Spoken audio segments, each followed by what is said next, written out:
and the students were leaving, and our teachers were leaving, and I was having to get ready for a football game. And so I decided, you know what, it'll take just a minute. I need to unwind from this day. So I went to a little thrift shop, and I decided just to mosey through just a little bit. And I saw this wine barrel, whiskey barrel plaque, like just a pallet piece. And it had this quote on it that said, "Life is what happens between coffee and wine." And I went, oh, I like that. Because what's better than a cup of coffee in the morning and a little cheers in the afternoon with a glass of wine with your friends or family? And so then it made me think, as I walked through the house and I've looked at this quote for this past few days, and I thought, oh, women.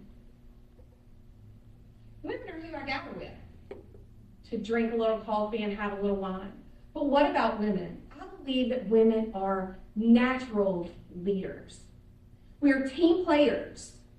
But most of all, women are super support systems for a lot of people. A few years back, my husband and I were talking about my calling that God's had upon my life and what was coming next. And where was I heading? And he's an educator and coach. And he was sitting in his classroom that morning, and he said he was gathering his modules, getting ready for his students that were coming in. And the question that was asked was, do you want a job? Do you want a job? Do you want a career? Or do you want a calling? And he said, Emily, I sat back, and I looked at that question, and I thought, you know what? My job is my career. And my career has always been my calling since I was a little boy. But I got to thinking, is your job and your career really your calling? You know, that made me reflect. Because our calling tends to be the purpose that is out there for our lives. Whatever that purpose, wherever it stems from, the foundation of it, but y'all, it's driven by that passion that we have. And that's how we fulfill our calling. Did you know that women business owners, that globally, women own 1 out of 3? They're business owners, 1 out of 3. Did you know in North America, the percentage of women business owners is 46.3%.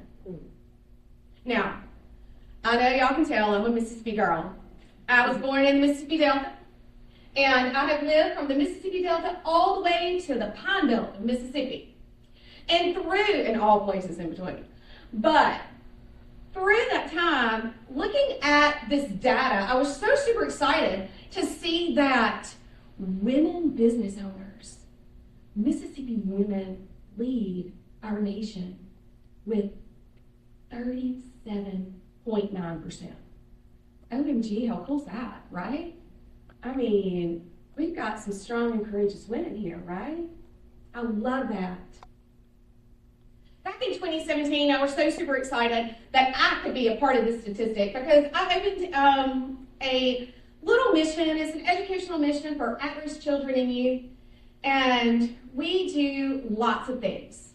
We learn, we worship together, we exercise together, and we connect emotionally together. We have 86% of our students are neurodivergent. 73 of those 86% are on the autism spectrum somewhere, and 17% outside of the 86 come from our youth court systems. Whether it's trauma, whether it's poor choices. And so providing hope and a safe haven is something that's what we do. But how do I make that happen? Well, I have 3 tips for you today. Are you ready? So here we go. The first one.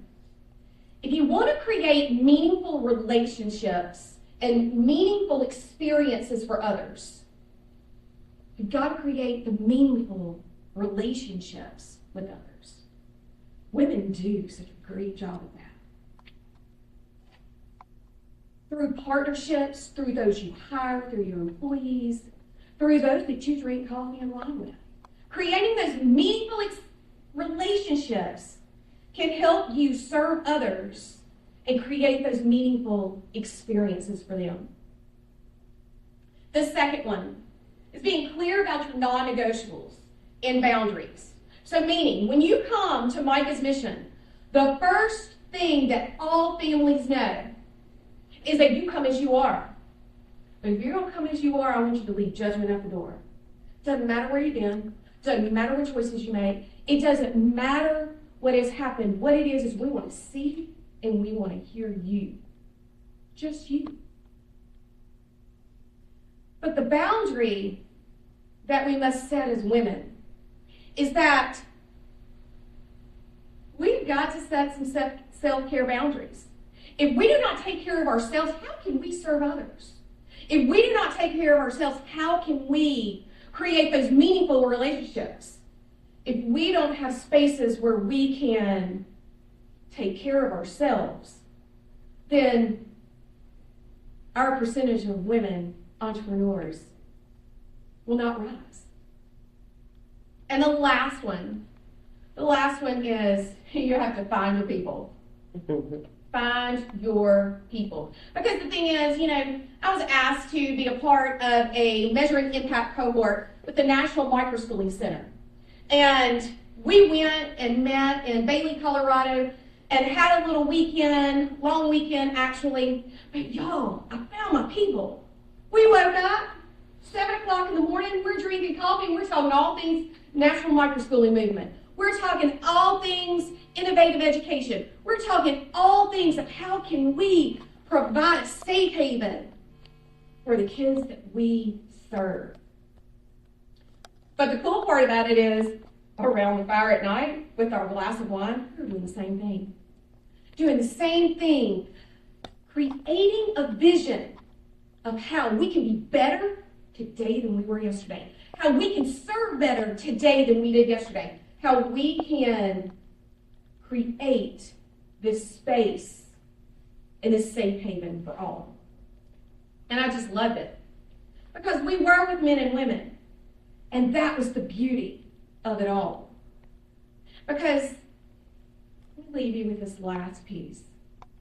Whether you meet your people for coffee or for wine, take that conversation and embody it with your passion. Because, my friends, that passion right there is the joy of life, the joy of entrepreneurship, and the joy of being a strong and courageous woman that leads this world. Thank you.